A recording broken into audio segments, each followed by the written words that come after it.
สบายดีพี่น้องสวัสดีท่านชมทุกท่านพ่อกับเคยลาคือเก่าพ่อแม่พี่น้องพ่อกันในวันที่7 เดือน 7 2016พี่น้องมื้อนี้ก็พาพ่อแม่พี่น้องมาหาเห็ดปวกเนาะฝนตกหลายมือเลยพาพี่น้องมาหาเห็ดปวกพี่น้องมาเลยก็เห็นเลยพี่น้องเห็นแล้วปีนี้ยังก็เห็นน้ำเขาพี่น้องนี่บ่คืดบ่พันว่าสิเห็นพี่น้องเห็นเลยเด้อบัดนี้เห็ดปวกออกแล้วมื้อนี้เป็นวันพระพี่น้องเอ้ยมาให้เห็ดปวกก็ต้องขอโทษขออภัยสิได้ดึงเอาแบบนี้เราได้มื้อนี้เพิ่นบ่ให้จีมดินเนาะวันชินวันพระก็ต้องเอาสำได้สำนั้นก็เอาเนาะเขา FC ก็สิว่าเคยลากเก็บเห็ดปวกบ่เป็นก็ต้องขอโทษขออภัยพี่น้องเอ้ยโอ้ยของเงี้ยหน่อยหนึ่งเด้อนี่เอาหน่อยหนึ่งนี่โอ้ตัวนี้ใครเนี่ยดึงได้เบื้องของเงี้ยหน่อยหนึ่งหลักฐานหลายโผดนี่คืออยู่พี่น้องนี่อ๋อขายาวเลยรอออกแล้วพี่น้องปวกปีนี้เห็นแล้วนี่กำลังจุ่มเลยตัวขาดนะก็ยา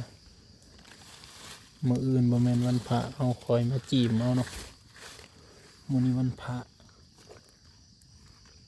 อย่าลืมกดไลค์กดแชร์รัวๆพี่น้องห้องก็ออกบ่มาลุ้นพี่น้องเห็ดปวกปีนี้หมูสีใหญ่สำใดเนาะนี่อันหนึ่งโอ้แตกโคเคียหน่อยหนึ่งเด้ออาชีอัธรสบ่ปานใดแล้วมันเอาบ่ได้เต็มทีก็ขอโทษขออภัยพี่น้องยังจุ่มเลยยังจุ่มน้อยๆเด้อเสียดายเนาะปลูกไว้ขึ้นก็สิเห็น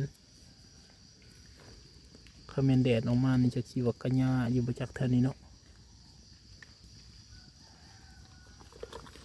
กดไลค์กดแชร์รัวๆพี่น้องมาผู้เดียวเนาะตื่นมาแล้วมาเลยบริถาลุงเทนเลยเหยียบมาผู้เดียวก่อนพี่จนเป็นดอกแสดงว่าบ่มีค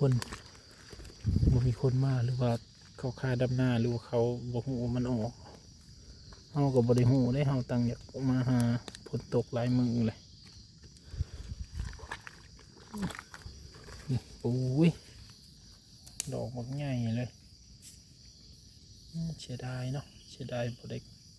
ขุดบ่ได้สั่นป้อตกของงัดหน่อยหนึ่งเด้อมือในขามันเป็นเห็ดปวกหรือเห็ดปวกตาบนี่พวกใหญ่กว่านิ้วโป้งมืออีก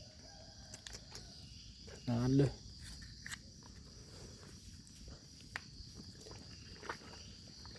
รอเบิ่งต้องรอเบิ่ง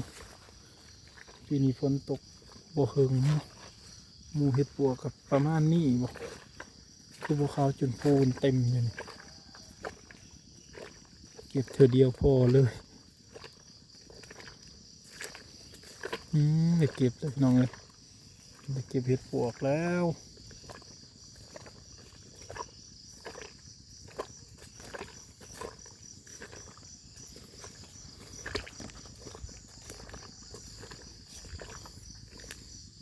หูแล้วบันนี้ว่าเห็ดปวกออกเนาะเต็มโตระเบิดเห็ดปวกน้ำกันพี่น้องมวนเลยบันนี้ก็สิได้มาหาคู่มือแล้วหัวมันออกเลย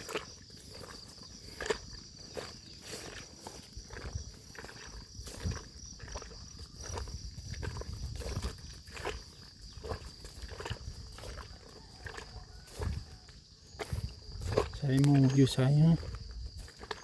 หมูออกมาแล้วนี่มันสิคือว่า2-3 ดอก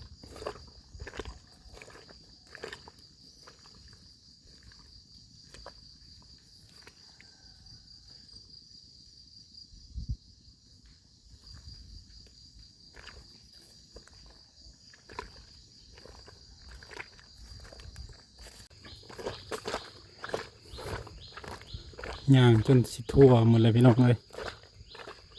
โบเห็นเลย มันยังโบแดดแล้วมันออกโบลายพ่อเนาะมันก็กำลังเริ่มมาแจ้งข่าวบอกว่ามันออกเนาะย่างไปไต่จนหอดเนื้ออะไรตอนนี้หมองเคยไปสี่ชุดเลยดิยังบ่ได้เพิ่มเลยมองได้ก็คือหักบ่เห็นไปมันชุดพี่น้องไปมันชุดบ่เห็นแล้วก็เมื่อเนาะ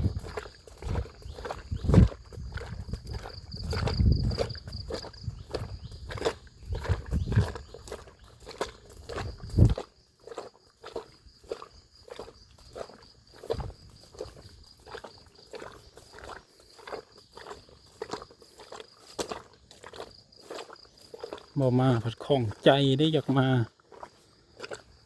ถือว่าคุ้มแล้วแหละซ้ำนี่ก็เนาะนี่เนาะซ้ำนี่ก็คุ้มแล้วแหละเธอแรกมันทั้งก็ได้ปนหนึ่งขั้นสีแกงนี่ย้อมปนก็ใส่น้ำเลยลายขั้นบ่พออีกได้เนาะก็บ่แน่บางเทื่อพออีก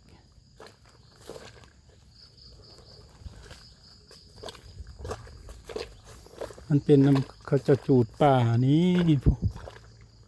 แปลนอะไรหรอ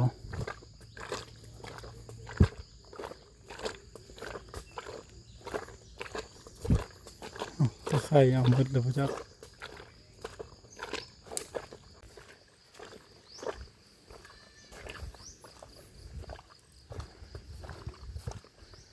ช่วงนี้ใส่กระชอยหม้อยพี่น้องเลย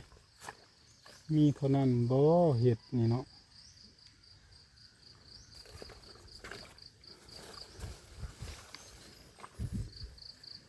ช่องนี้ใส่กระชอยหม้อยช่วยหม้อย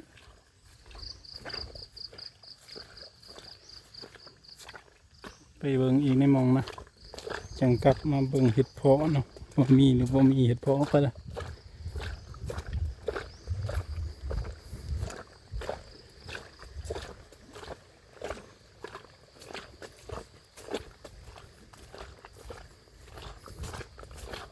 นี่มันก็มักออกหัวปีออกก้อนหมูแต่ละปีแต่ปีนี้เป็นปลันเลย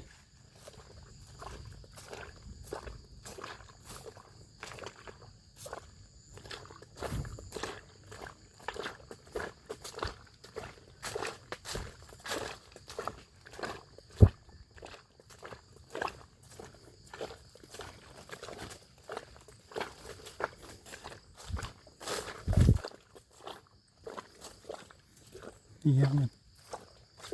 กาบหน่อไม้โอ้ก็เราว่าเห็ดปวกสะดอกกาบหน่อไม้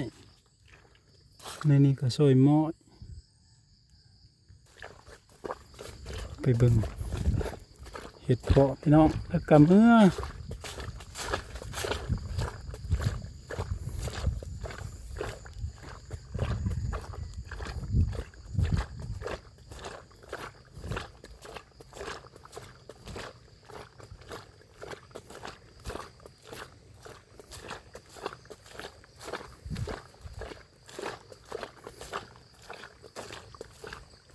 มีอยู่บ่เห็ดเพาะกันเนาะในคณะเฮาคือเก่านี่ออกในขยังไข่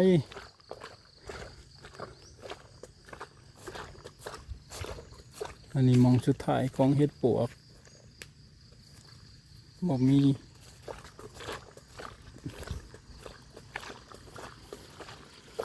งานเต็มให้เต็มคันพี่น้องแต่บ่มีกาดำบานตะกี้ได้จูบดำเมื่อคืนนี้กับฝนตกแห้งพอดีดำเลยน้ำบาดแต่ละไห้นะพอดีดำไห้นี่ก็เตกพวกต้องขักขนาดเลยไห้น้ำเต็มบึ๊บเลยโอ้มาแต่ใช้ขนาดเลยจนขักไอ้ลีพี่น้องจนชิลล้นเลย พอบ่มีกะดำเสียดายเด้ให้น่ะรู้ให้ถึงนะให้น่ะบ่มีน้ำเดียวไปบ่รู้นะน้ำละจกจ่อก็พอให้นี่จ้ะน้ำเต็มเลยต้อง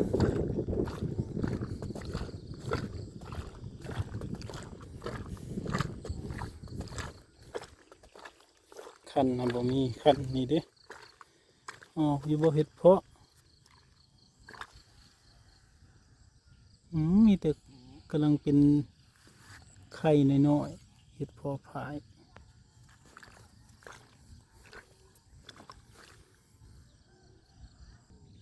นี่พี่น้องผลงานเฮารอสุดเลยที่มองเคยหาครูปีมันก็ออกจุ่มเดียวเนาะมันก็แจ้งเตือนว่าออกเท่านี้ไปก่อนเด้ออีกคันแดดนี่สิออกลายกว่าเก่าแน่นอนพี่น้องเลยคลิปนี้ก็ลาก็เด้อพี่น้องเด้อขอบคุณทุกคนที่ติดตามรับชมฝากกดไลค์กดแชร์เป็นกำลังใจให้เคยลาเด้อพี่น้องพอกันใหม่คลิปหน้าสบายดี